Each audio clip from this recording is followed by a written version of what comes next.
Serenas, you're always fantastic, and I have to lower the mic stand now for another fellow short person who's a fantastic writer.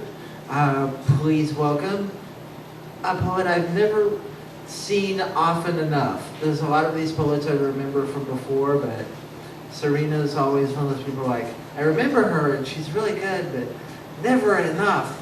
So please welcome Serena Blossom Appel. There's at least one network, and at least two.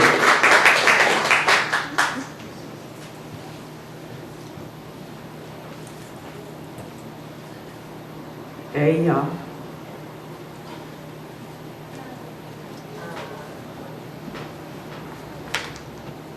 I don't have a new chapbook yet because I'm halfway through constructing one. Working title is Window Pane, so I might read some stuff that is kind of like what is going to be in the chapbook, but it will not be chapbook yet. But I was open with one of the anthologies I was in, Irradiated Poets. That's a group that, I don't know if they're still active anymore, but they did some fun stuff around Portland.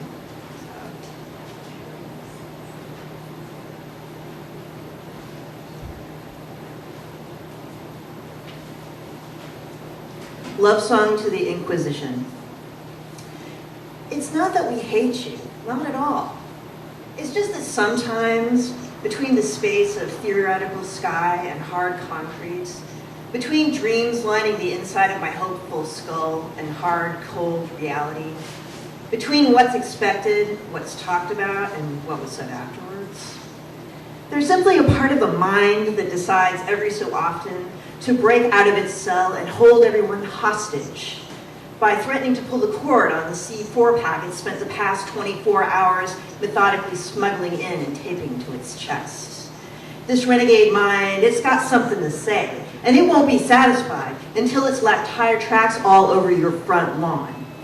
Don't try to reason with it or get it to shut up, because that's only fodder for its rage. Coming right up at you in a blaze of glory, hellbound and spellcast, taking the time to trip but taking no prisoners. This spirit molecule refuses to be burned out, no matter how many chunks of brain are excised or chemically treated for hysteria.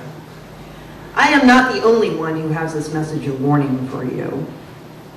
Under and behind and in back of back alleys, in shop windows, out of the corner of your eye, in some half-forgotten exchange on the street, without explanation.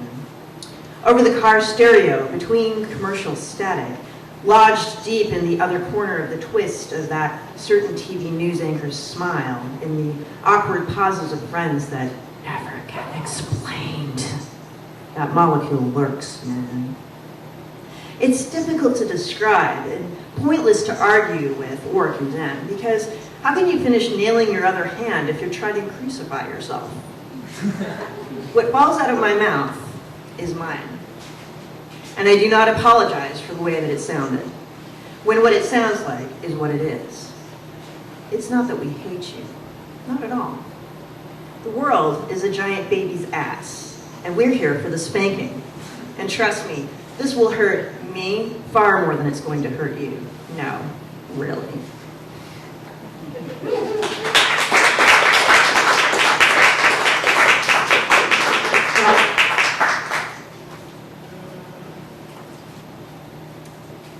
This is the one chapbook I do have published, Uncircumcised Rants. It's not in print anymore, but I could come up with copies for people if they wanted to have one.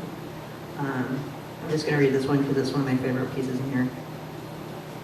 Rant 10-301. I watched the skin peel back, and as it did so, a large green bug crawled out from between the skin and muscles.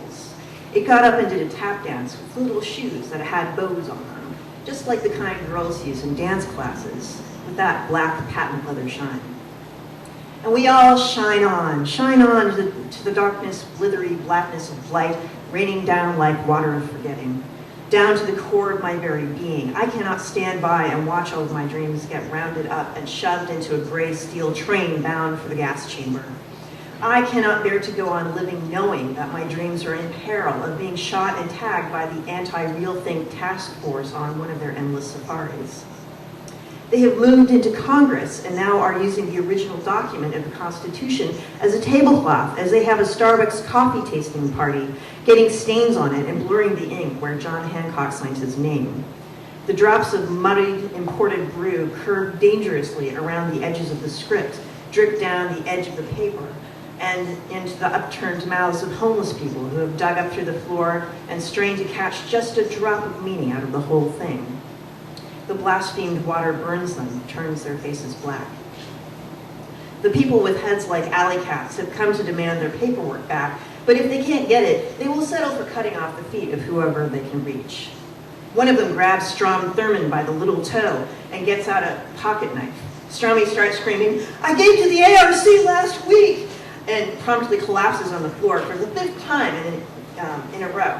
The guard at the door presses the special Strom Alert button, and instantaneously a pregnant woman is wheeled upon the floor, while they perform a C-section upon her without any anesthesia. The Speaker of the House reads the unborn child its rights as a citizen of this country, the priest at his right hand simultaneously preaching, "The Lord is my shepherd," while the surgeons shake off the worst of the blood and remove the slender nerve tissue from the spine of the writhing fetus. They put it into a syringe and shoot it into Strom's arm, whereupon he suddenly jumps up and starts singing, "God bless America," while camera crews from Entertainment Tonight close in on his tap dancing feet. They broadcast it as part of their Talent in Legislation USO special, which is being avidly watched by ground troops in Afghanistan as they eat Nestle Crunch bars waiting for the jihad members to arrive and sell them their weapons back so that the troops can turn around and shoot them when they stand.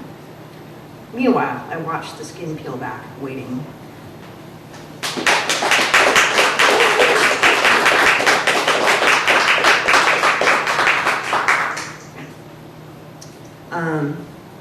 So part of what I want to do for my next chapbook is to have dreams, liminal states, trips of various kinds. This is from, I had a trip that I took in Britain, and this was one of the things I saw. It was in the subway. There are ghosts trapped between the double-glazed windows of these trains, as if each person who rode in a car on the underground left some kind of energy behind, and some kind of particles that floated and hung in the stale subterranean air until they stuck to the walls of the train cars and seeped into its very construction. I have a habit of glancing at myself occasionally and subtly in mirrors or windows, because sometimes I'll be in some sort of weird or depressed mood and I want to know what for. If I glance at my facial expression, stare into my own eyes, sometimes I can figure it out, such as, gee, I look terrified / happy / insulted. This must what be going on. But I can't do that if, with my reflection in the underground train windows, they reflect my face as an elderly, frightened woman, a sassy young man, a bored girl, or any variations in between.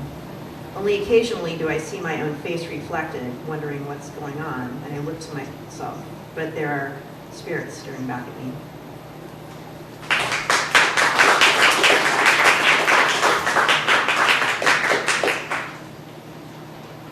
And a little bit farther on,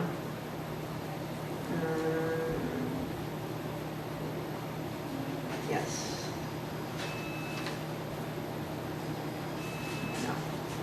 Sorry. Forgot where to put my stuff. I'm going to do something on the laptop.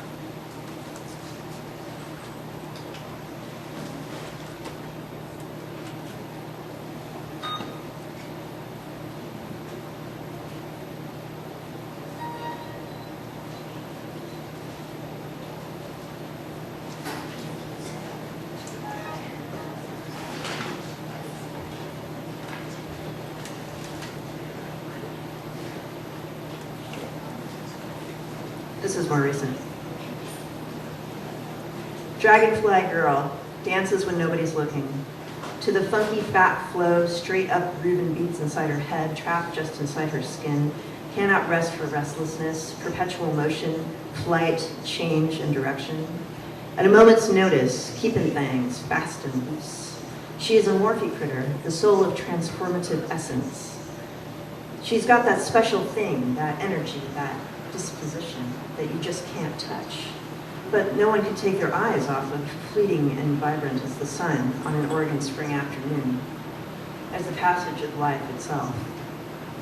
Dragonfly Girl sizes up a situation. Her magic resides in feeling and an expression of right action.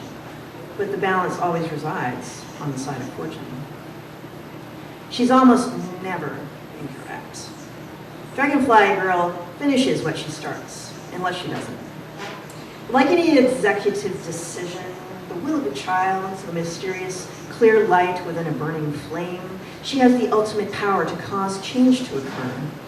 And you're never quite sure afterwards what just happened, or to cause nothing at all. Logic does not even drop by to make a guest appearance. He's busy sulking within his ivory tower, tending his wounds from the slap she so lovingly applied. Meanwhile, Dragonfly Girl appears beside your left shoulder, props a fragrant lozenge in your mouth that tastes vaguely of rosewater, rice candy, ancient wood smoke, and girl. As it melts on your tongue, you feel her soft hand taking yours, leading you to the edge of the dance floor. Your head begins to expand, vision twisting into a kaleidoscopic melee of orchestrated colors. You suddenly notice yourself moving your body, undulating and popping to the rhythm of the giant bass stack set before you even know it hits you.